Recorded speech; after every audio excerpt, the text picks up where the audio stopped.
A happy Saturday morning to all of you. John Girardi on the radio here with Right to Life Radio, right here on Power Talk 96.7 and AM 1400, a production, as always, of Right to Life of Central California. We're talking about it's the dog days of summer. Frankly, there's just not a lot of news happening on the pro-life front, but we're going to scrape the bottom of the barrel and give you some interesting content. There's some interesting stuff happening, some interesting court cases out of Arkansas that I think are illustrative of some broader trends in the pro-life movement. We got Lawrence Tribe saying some crazy stuff about pro-lifers and white supremacists, and as if the two tribes commingle in some way. And we'll try to make a silk purse out of a sow's ear. Joining me in this endeavor is my good buddy, the CEO of California Family Council, Mr. Jonathan Keller. How you doing, Jonathan? Hey, John, I'm good. I'd like to say that's the tribe called The Lawrence Tribe called, yes. Yeah, exactly. Not a tribe called Quest. Not a tribe called Quest. There you go. It was a pretty bold foray into African-American music, of which you have very little familiarity. Just because I have never heard a song by that band / group / person. I don't know if a tribe called Quest is even a person or a group or an album. I think you could a tribe called Quest could walk into this office and say, "We are a tribe called Quest." I would sooner not be able recognize to know them. I have a better chance of, or you have a better chance of recognizing John Hickenlooper than I do of recognizing a tribe As I've called said, Quest. John Hickenlooper could lay seductively on this desk in front of me, saying, "Hi, I'm John Hickenlooper." Throw up his I would arms. Not know that was John Hickenlooper or who he was or that he was running for president of the United States. All right, but we're not here to talk about marginal presidential candidates. Well, not this week. Not this week. Although there was some fun. Okay, and on the funny presidential politics line of thinking. First of all, I want to note that there was a very funny picture of John Delaney, who was running for president. I love that picture. I don't know. Much. I don't know. I actually forget what John Delaney does. He was the former congressman from Maryland. So guy. He was one of... Okay, so John, the guy he was some rich guy. Only 435 members of the House of Representatives. Yeah, so this guy, John Delaney. Air. Okay, this John Delaney, I feel like this is nonpartisan commentary. I can say this. Oh, yeah. John Delaney got elected to the House of Representatives once from Maryland. I think he was some kind of rich guy. Yeah. And then he's a like, businessman. Yep, all right, I'm gonna run for president. I'm gonna win the Maryland primary, I guess, because nobody outside of the state of Maryland knows who on earth he is. There was a very funny picture of him at some Iowa State Fair sliding down a very large slide with this look on his face that says, "Wow, I'd really rather be back at my large mansion in Maryland than sliding on this stupid slide." It was a really hilarious picture. Also, I'd like to note, just because I'm a Notre Dame grad, Notre Dame football's coming up soon. Pete Buttigieg, the mayor of South Bend, Indiana, well, former mayor of South Bend, Indiana, now presidential candidate. Just kidding. He is still currently technically the mayor. He has this campaign promotion that Jonathan keeps bugging me about. Yeah. Where if you give money to, I'm going to donate. If you give money to Pete Buttigieg, then you get listed in a drawing to be flown out to South Bend, Indiana, to meet with Pete Buttigieg and eat pizza with him. And the question on my mind is, which pizza place is he going to take us to?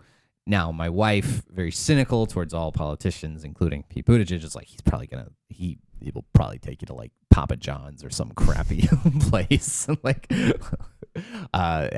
Basically my thought is, if he's not taking you to the original Bruno's in South Bend, then he's a hack fraud and deserves all of the criticism he gets. By the way, Pete Buttigieg, gay Beto O'Rourke with better publicity? Yeah, I would, to be fair. Smarter? He is smarter than Beto O'Rourke. All right. Yeah. We'll leave it at that. All right. Your election commentary from Right to Life Radio. That's it for the week. I will also say, though, John, to his credit, he is not one of those people, and maybe it's just kind of one of those things where it's when in Rome, you have to do as the Romans do. He's eaten a lot of really bad Iowa State Fair food. As I tweeted, I said, I retweeted a tweet that said, a complete list of things Pete Buttigieg ate and drank at the Iowa State Fair so far: root beer float, pork chop on a stick. Pork chop on a stick. Pork chop on a stick. The arsonist had oddly shaped feet. A gizmo, parentheses, a sausage sandwich, ordered but not yet eaten, a bacon ball BLT, which I don't even know what that is, but sounds good, a fried Oreos, chocolate milk, and a slushie. And I said, can I run for president, but only for the food? There you go. I mean, title that of my pretty autobiography. Good. There you go. And I did it for the food by Jonathan Keller. Okay, so Jonathan has a. We'll have to flash this up for the camera. Someone did a mock-up. Was that Kyle who made this? That was you? actually me, and I was using a one of the discarded, rejected headshots that your lovely wife took from me a couple weeks ago. Yes, there you go. I did it for the food by Jonathan Keller. This will be the tell-all story of your presidential campaign gone awry. Subtitle: Some things are better than winning. Yes, so. Namely food from the Iowa State Fair. I saw also a picture of Andrew Yang. Yes, who's running for president. Andrew Yang, another person who I don't know what he does. He's all I know is he's techie and young, which I love the spectrum of presidential politics. How it's like, oh, Barack Obama, this young, vibrant candidate. That all of my, I was in college at Notre Dame at the time, and all of these, people in their late teens and early 20s were so excited about young Barack Obama, who was like 47 years old. Anyway, but Andrew Yang is like young, but I think he's like 40 or something. He's like 44 or something. It was a picture of Andrew Yang at the Iowa State Fair, really miserably eating a large turkey leg. Like, I've never seen someone look so miserable eating a turkey leg. Like, clearly the look on his face was just like, this is the absolute stupidest thing I've ever done.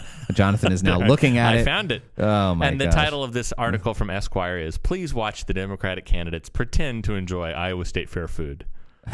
to Johnny Cash's Hurt.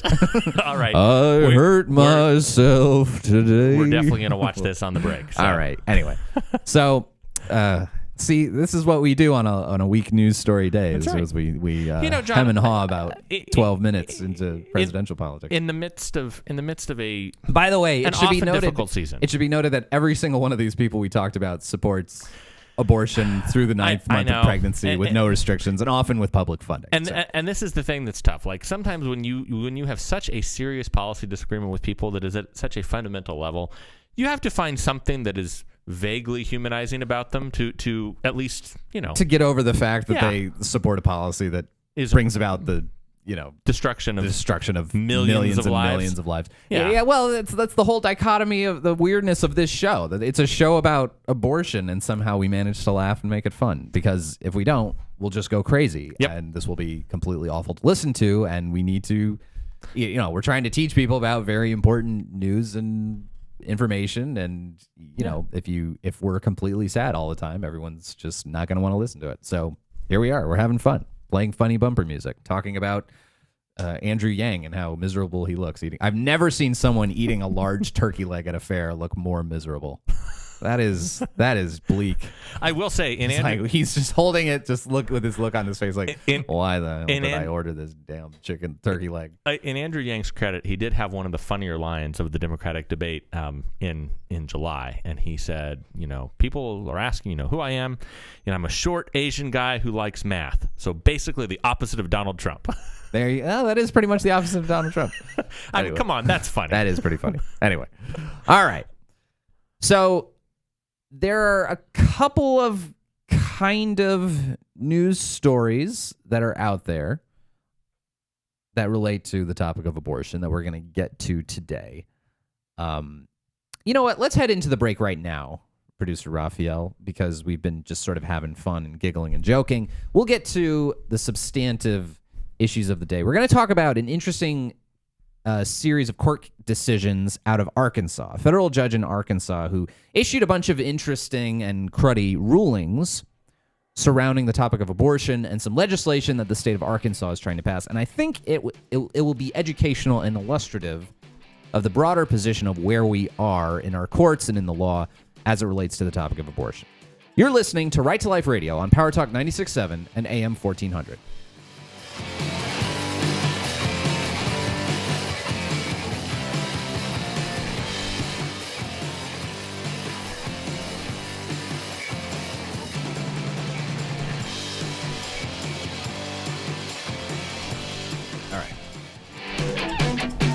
Hey, who's that dancing up on stage with the boss?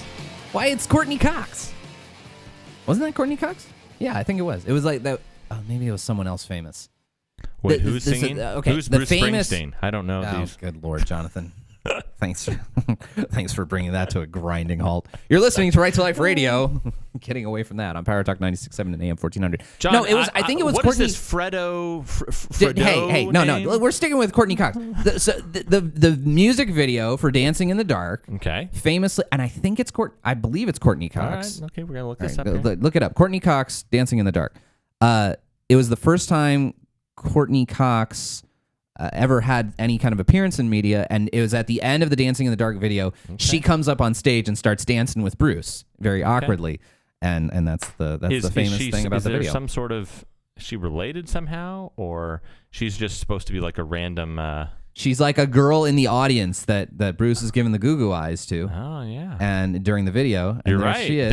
There she is, and then she comes up on stage looking much like she's had much less plastic surgery than she currently does. She looks like she's about like 19 or something. And she probably was. So there you go. Wearing some real mom jeans there. That's right. All right. Okay. So Right to Life Radio. That's a questionable haircut. Bruce Springsteen is kind of wearing mom jeans as well. Yeah. So. Well, it was mid to late 80s. I think all jeans were kind of mom jeans. Apologies to all you moms out there. Your jeans were very popular, 30 years ago. All right. Moving right along. So we'll talk about Fredo Cuomo, Fredo Corleone later on in the show. I'm sorry. Sorry FCC, for using that horrible racial slur. Oh my goodness. Fredo on the radio, but I think we'll manage to skate by. It's not actually a racial slur. Okay, we'll get to that later. Let's talk about some pro-life stuff. So, this is a story out of Arkansas, just from today. A federal judge, this is from LifeSite News. I don't really like LifeSite News. I'll just say that off the front. It's not really news. It's really like pro-life, highly biased pro-life propaganda things, which is fine. I appreciate it, but I don't know. I don't know that they're like... Anyway, whatever. It's the Fox News of pro-life websites? Well, like Fox News is like pretty tame in terms of its bias. The Breitbart of pro-life websites? I mean, without like the creepy racial connotations. The Alex Breitbart. Jones. No, not Alex Jones. No. Yeah, we're getting farther away. Anyway, regardless. I think I'm sure the people who work at LifeSite are all lovely people. But I don't know if it's news. Anyway, so this is from LifeSite. A federal judge. LifeSite opinion. LifeSite not opinion. Quite as. Yeah, all the news is really kind of opinion. So, anyway, a federal judge continued to block 3 pro-life laws in Arkansas from going into effect because they are quote unconstitutional and would cause quote irreparable harm for women seeking abortions. Okay, so this is the state of Arkansas passed a couple of laws. They passed a law banning abortion at 18 weeks. They passed a law banning abortion based on a prenatal diagnosis of Down syndrome. So we've seen a similar thing to that. Indiana banned discriminatory abortions based on race, sex, disability, which includes Down syndrome. And the state of Arkansas passed a third law requiring abortionists to have OBGYN certifications. Now, this federal judge in Arkansas, the ACLU immediately challenged these laws, and the state of Arkansas, this federal judge in Arkansas, Jonathan, you got to stop this video, horrible video of Cory Booker. I'm going to make you too distracted. Oh gosh, this is way too distracting. We'll wait for the next segment. All right, it's a video of Cory Booker clearly not enjoying fair food from the Iowa State Fair. Gosh, that's hilarious. All right. So this federal judge in Arkansas struck down all 3 of these new pro-life laws. The 18-week abortion ban, a law requiring OBGYNs to be certified before they can perform abortions, and a law that bans abortion based on a prenatal diagnosis of Down syndrome. Now,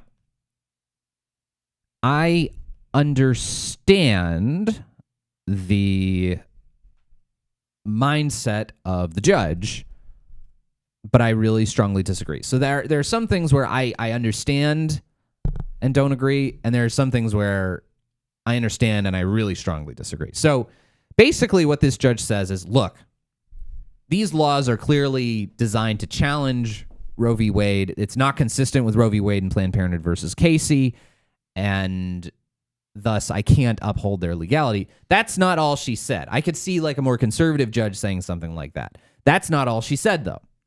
What she said was allowing these laws to go into effect would cause irreparable harm to the women of Arkansas because they wouldn't be able to get abortions. Now, Pregnancy is irreparable so harm. this is the mindset of so many on the left, that pregnancy and not being able to access abortion is this irreparable harm. It's kind of a question begging thing, and I'm actually using the term question begging. That so basically what happens is this: these laws get passed, they get appealed, they get challenged in the courts. The people challenging in the courts go to the judge and says, you should put an injunction preventing this law from coming into effect because it will cause irreparable harm to the persons involved. The problem is, though, that what is harm in this case? I mean, like you have to sort of make this value judgment about what kinds of things are harmful here. I mean, the legislature, the state of Arkansas could argue, no, we think that there's a harm in place for having non-OBGYNs performing abortions. The state of Arkansas can say, we think there's harm in a whole class of persons with Down syndrome, being discriminated against in the womb and being effectively exterminated. We think there's a harm for, children at 18 weeks, after 18 weeks of pregnancy being killed because they can feel pain because of this, blah, blah, blah. But this judge is making these determinations about irreparable harm that are based on this whole different value set. It's based on this notion that, no, abortion access is a good. Abortion access is something justified and proper, and there's no moral component to abortion. And not, really not just access, but the act of abortion The act itself. of abortion itself, yeah. So not being able to have an abortion is this serious harm that needs to be remedied by putting an injunction in place to keep this law from coming into effect. And if the judge rules that way, the judge is likely to rule that the whole law is unconstitutional and should be struck down. So, so that's essentially what happened. And this is, again, the status that pro-lifers need to understand. This is why the Supreme Court needs to change. This is why the Supreme Court needs to alter its rulings in Roe v. Wade. Because essentially, this is what the judge says. All three of these bans are inconsistent, in her mind, with Planned Parenthood versus Casey and with other Supreme Court decisions regarding abortion. The prenatal diagnosis of Down syndrome provision. Okay, that sweeps into its ambit not just third trimester abortion laws, not just third trimester abortions, not just second trimester abortions. It sweeps into it not just post-viability abortions, but also pre-viability abortions. And basically, under Planned Parenthood versus Casey, which is the 1992 Supreme Court decision that it basically succeeded Roe v. Wade, Anthony Kennedy was one of its three people, along with Sandra Day O'Connor and David Souter, who promoted it. Planned Parenthood versus Casey says basically there is the right to have an abortion before viability, before fetal viability, which is now at roughly 24, 23 weeks, is so sacrosanct that absolutely no impediment can be placed by the state in the way of a woman seeking to get it. Okay? You can have reasonable health and safety restrictions, you can have reasonable informed consent provisions, but you cannot ever ban a woman or put any, quote, undue burden, as Anthony Kennedy said. And what is an undue burden, what isn't? Well, if Anthony Kennedy thought it was undue, it was undue. If he thought it was due, then it wasn't. Essentially, any undue burden placed on a pre-viability abortion is unconstitutional based on Planned Parenthood versus Casey's bizarre, unreasonable reading of the Constitution. By the way, what does the Constitution have to say about abortion? Nothing. What does it have to say about pre-viability abortions? Nothing. What does it have to say about post? Planned Parenthood versus Casey developed this whole scheme of how abortion would be regulated that isn't rooted in the text of the Constitution or the history behind the Constitution or the original intended public meaning of the Constitution at all. Basically, what the court was doing was developing something that's much more akin to a scheme that like a state legislature would come up with for regulating, I don't know, some other part of medicine. And which would be their right as a state legislature with elected representatives. Sir, yes, the state legislature can create all kinds of medical regulations. Like, okay, insurance companies have to provide certain kinds of coverage up to this point in a pregnancy, and after that, if a state legislature wants to do that, more power to them. That's totally within their right, and that's totally within the ambit of how our federalism structure works in this country. But what you have instead is a court acting like a legislature. So banning discriminatory abortions that are targeting Down syndrome kids, that's unconstitutional by Planned Parenthood versus Casey. Banning abortion, putting a ban on any abortions that take place after 18 weeks, well, that includes pre-viability cases. That's unconstitutional.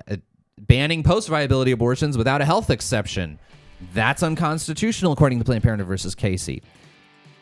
Putting in health and safety requirements that an OB-GYN has to be certified, which would have the net effect of closing down a bunch of abortion facilities and which doesn't have as discernible a medical benefit to the Supreme Court, a court not composed of doctors, that has been ruled to be unconstitutional in Whole Women's Health v. Hellerstedt, a 2016 Supreme Court case. So what I'm saying is this is how hamstrung state legislatures are. They are hamstrung by a Supreme Court that has arrogated to itself it's made itself a super legislature. We'll dig into this a little more right after the break. You're listening to Right to Life Radio on Power Talk 96.7 and AM 1400.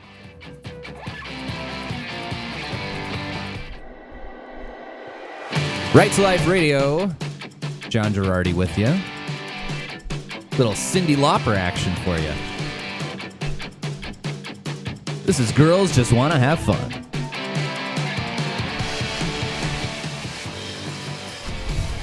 Thank you all so much for tuning in. A production, as always, of Right to Life of Central California, rtlcc.org. Check out our new website. It looks great. Love our new website. I haven't even been You haven't there even yet. looked at it, Jonathan? Well, what do you know? Pull that dang thing up. Right. Stop looking at videos of presidential candidates eating. Come on. So during the break, Jonathan and I watched a video of a bunch of different presidential candidates eating food at the Iowa State Fair, accompanied by Johnny Cash's song "Hurt." Yeah. Which is "I hurt myself today." It's this really melancholy song. Oh, yeah. And basically, it's all these, rich hoity-toity presidential candidates clearly eating food that they find disgusting, but pretending that they like it. It was just hilarious. Just the look in Kamala Harris's eye, like she's eating this thing, and you can tell behind her really fake smile and eyes, she's thinking to herself, I am going to prosecute this person if I am ever elected president. Right to Life Radio. And just a little joke at Kamala the cop. No, whenever you see someone, and I remember this, we all did this, I'm sure, as kids, when, a relative, a family member, you're at their house and they cook something bad, but you look at it and you go, it's so good. Yes. John, okay, just very quick, point of personal privilege. Go for it. Just on that note, I have to share a very fast story. When I was growing up, my dad had a sister, my aunt, her husband, and their 3 kids moved from the Midwest to San Diego. Okay. So we went down to see them, and it was the first time we'd been to their house for dinner, and my mom was really working with us on manners, like a good homeschool mom. She's like, all right, you're going to be respectful. You're going to, not get up until you're excused. Mm-hmm. You're going to eat whatever's in front of you. I don't care if you don't like it. You're going to be polite and respectful. You're going to try some of it. You're not going to complain or whine or anything. Yeah. Okay, all right. So I took this all to account. I get there, and we're sitting down eating. I don't remember what the food was, but I remember I had a cup of milk in front of me. Would you like water or milk or tea? Well, sure. I'll have some milk. Okay. And I have a sip of milk, and I go, oh, my gosh, this is like the worst milk ever. This is like so gross. I'm like, is it non-fat milk? I'm like, what? Like, oh, just like, oh, man. So I drink a little bit more, and I'm like, oh, man. I'm like, okay, all right, no. I see my mom sitting over there. I don't, Frau Blucher over there. No, I love my mom. But anyway, I get down to the bottom of the cup, and there are curds. Yeah. It's just sour milk. Yeah. It's sour milk. So Which probably your aunt, if she had known, would have been like, "Oh, I'm so sorry." Oh, no. Oh, really? My aunt. I said, Aunt Linda, I'm so sorry, but I think, and she looks at it, she goes, "Oh, honey, I'm so sorry." She walks over to the sink, she dumps it in the sink, opens up a fresh carton of milk, and gets me a new fresh cup of milk. So I realized, as you said, you just had old milk. I drank voluntarily an entire cup of sour milk down to the dregs. That's really gross. And now Raphael has lost it. So. Way to go. Right to Life Radio on Power Talk 96.7. Makes me gag still thinking about it. There you go. Well, just not in the studio. Okay. Anyway, donations paid for this studio, so let's try to respect that. That's right. Anyway, great website. Thank you. Yeah, the website. Nice. I think the website's good too. So righttolifeca.org. RTLCC.org or righttolifeca.org. Either one works. So we've been talking about this court case out of Arkansas where a federal judge struck down 3 pro-life laws. A law banning any abortions after 18 weeks of pregnancy. A law banning abortions that discriminate on the basis of a child's mental disability, so banning basically Down syndrome abortions, and a law requiring that abortionists have OBGYN certifications. This is another... So what we were describing for you all is basically this notion that the Supreme Court, because of how the Supreme Court has entered this with Roe v. Wade and then Planned Parenthood versus Casey, and most recently with this case in 2016 called Whole Woman's Health v. Hellerstedt, basically the Supreme Court gets to make the rules. The Supreme Court gets to act like a super legislature and review the medical regulations that each state puts on this one specific practice in a way that it would not in any other way. Like, Jonathan, imagine if, let's suppose, appendectomies, that you have to have a state issues some kind of regulation saying you need to be certified as have a general surgeons. The general surgeons are the ones who do. I would assume so. I assume so. Okay. You need to be certified as a general surgeon, or you need to, if you're going to do appendectomies within this clinic, that you need to have doctors with admitting privilege. The doctor who's going to do it has to have admitting privileges at a hospital within a 100-mile radius or something. If a state wanted to regulate appendectomies, it's totally within their ambit. Yep. The level of review, even if the state issues a dumb law for how to regulate appendectomies, even if it's one that doesn't really have much discernible medical benefits to it, even if it's one that's stupid, even if it's one that's really inconvenient for doctors and hospitals, possibly even one that's outright net harmful after serious study, the Supreme Court would have no business whatsoever using a heightened level of scrutiny in reviewing a regulation, a law passed by a state legislature regulating appendectomies. Okay, it's just not something the Supreme Court is going to do. It's a natural outcropping of a couple of factors. One, state legislatures have very broad latitude to regulate things related to public safety, public health, and public safety. This is what's called the police power. Now, I know that sounds scary, but this is a lawyer sort of term of art.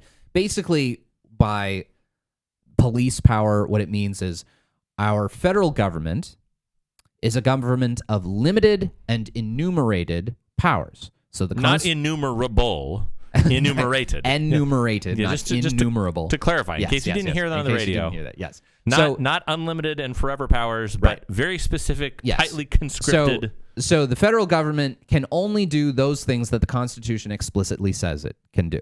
Regulate interstate commerce, this, that, and the other thing.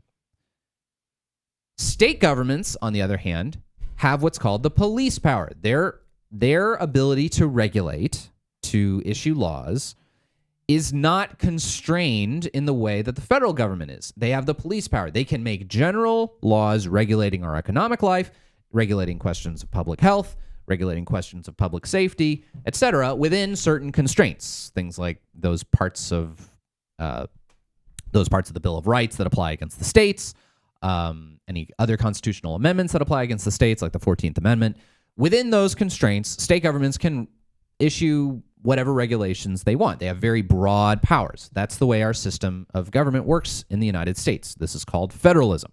You have two levels of government. You have the national government in Washington, D.C., and your state government at your state capital. For us, it's in Sacramento. So for the entirety of medicine, different states pass all kinds of different regulations. They pass all kinds of different laws. They regulate all kinds of things. They require all kinds of different informed consent procedures for different kinds of practices. They'll regulate, dialysis. There's all kinds of California state legislative activity around dialysis and dialysis patients and clinics and things like that. If the ads I receive on Twitter are any indication, anyway, I'm constantly bombarded with these ads. I have no idea what they're about. Does Twitter think you're a 70-year-old man? I don't even know. Anyway, and that's all fine. And if the state legislature in California passes a law regulating that, the Supreme Court is basically going to say, do you have any kind of vaguely, purportedly rational basis for passing this law, California? Okay, we'll let it stand. That's the level of review the Supreme Court gives. But when it comes to abortion, all of a sudden, the Supreme Court thinks, no.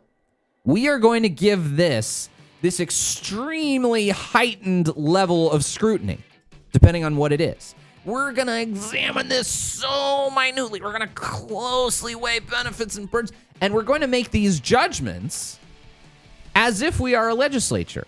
As if we are a legislature that has received comment and public comment and testimony and examined what the will of the people is and received, testimony from experts and had a public debate about it. The Supreme Court is acting like they are a super legislature by so minutely regulating these things. And it's really inappropriate, and it's beyond the scope of what they'll do, and it's why I'm really hopeful that a Brett Kavanaugh Supreme Court will change things. All right, we're going to talk a little bit about Lawrence Tribe, and how he's equating pro-lifers with white supremacists, and how dumb that is. Next on Right to Life Radio.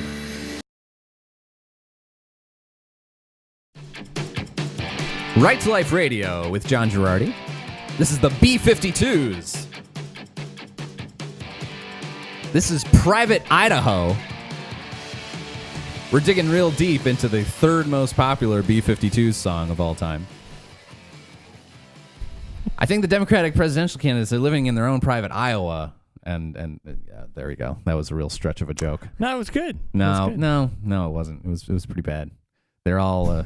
We've been laughing throughout the show about how miserable the different Democratic presidential candidates look eating unhealthy fair food in the state of Iowa. It's been quite a delight to see these very rich, prominent people having to mingle with the hoi polloi and pretend that they like eating, gigantic turkey legs and things like that.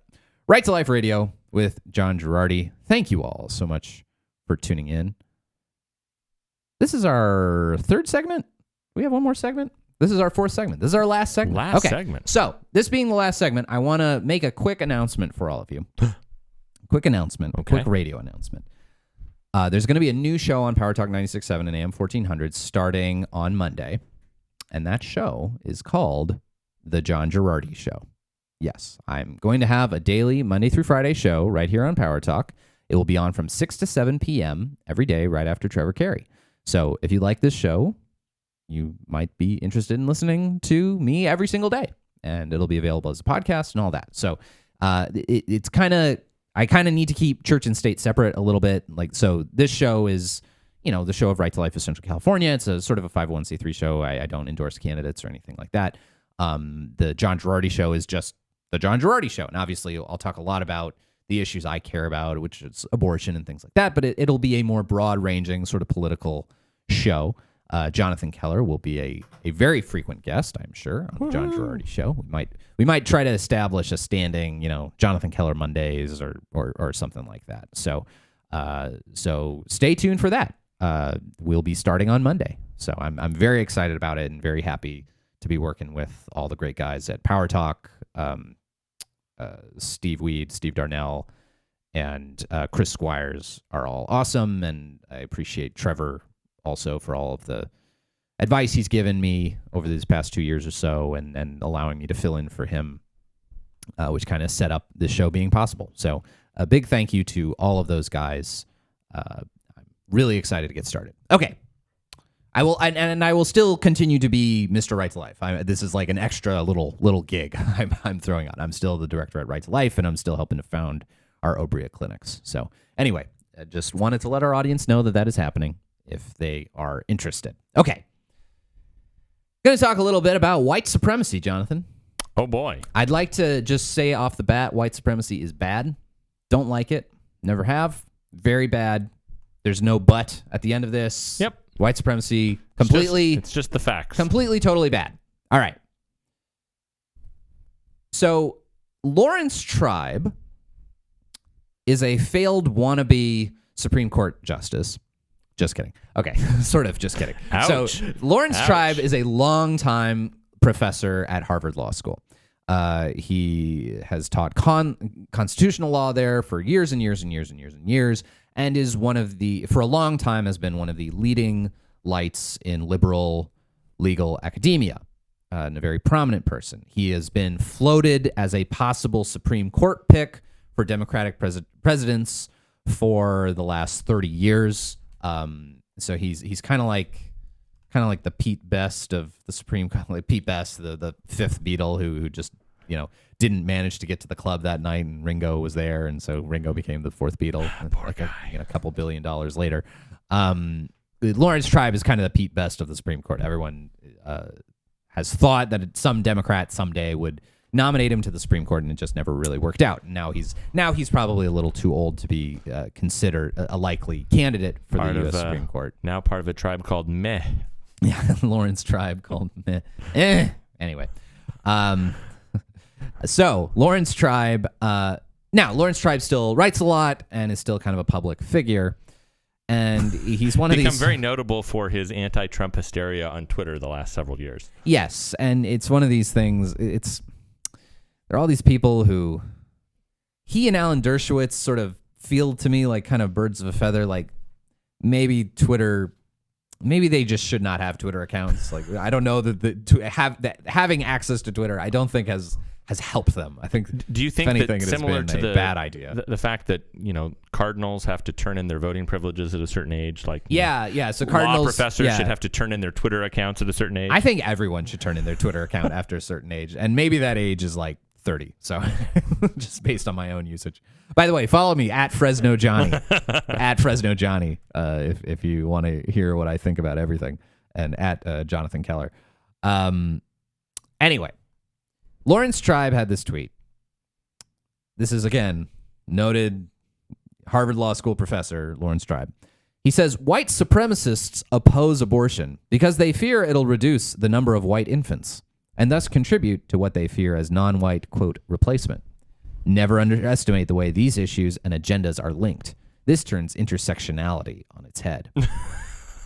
So he's basically positing that intersectionality is this sort of left-wing doctrine that basically all modern neoliberal viewpoints have some connection, whether that be promotion of abortion, whether that be promotion of LGBT rights, whether that be promotion of immigrant rights. It's all an interconnected thing. And this leads to such absurd results as the NEA issuing the National Education Association issuing these public declarations that abortion is a fundamental right, and the Anti-Defamation League, which is a organization designed to combat anti-Semitism, issue statements talking about how LGBT rights are human rights, which is like, well, you're the Anti-Defamation League. Why are you even issuing a statement about that? This is what intersectionality is for the left. It's this kind of idea that, and it's also this idea that the most marginalized people in society historically are the ones that we should be promoting the most. So if you are a straight, white, heterosexual, rich man, you are basically at the bottom of the intersectionality food chain, and we should listen to you the least and promote what you're doing the least because you've been the greatest recipient of privilege possible. And that if you are a transgender woman who's a minority and whatever, if you check all these boxes in the intersectionality sweepstakes, then you are the person who should be the most listened to. All right, so that's the theory behind intersectionality. They're basically, this is Lawrence Tribe saying that the intersectionality on the right is you're a white supremacist and you oppose abortion, and that's how you intersect. Now, this ignores a couple of things. first of all, Lawrence Tribe is completely ignorant about the facts of like who is aborted chiefly in America. Chiefly, it's not white children. The largest percentage of people who are aborted are African Americans, then Latino children, then after that, white people. And then we should point out, John, that is the largest percentage per capita. Per capita, but then even if you look at the gross numbers, even though African Americans are a much smaller percentage of the population than white people, I think it's almost 3 times. It's almost it's something along the lines. It's an absurdly disproportionate percentage of abortions are of African American children. So if there's any, and frankly, it's led to people like Richard Spencer, not Fresno Richard Spencer, who's a very good guy and a supporter of this show. I know. Different Richard Spencer. I always feel awful when Dick I Spencer hear that. is my friend and a very good man. Richard Spencer, the white supremacist, has actually endorsed abortion because he wants more minorities to be killed. Yep. And let's also note that Margaret Sanger was a supporter of eugenics because she did not like black people. So the idea that we who oppose abortion are also secretly white supremacists because we don't want white children to be aborted is both kind of a slanderous falsehood, and it's a slanderous falsehood that does not even make any sense. So there you go, Lawrence Tribe. Get off Twitter. You're probably a little too old to be using it. All right. Well, that's going to do it for us, folks. Here's Jerry Vale playing us out. You've been listening to Right to Life Radio.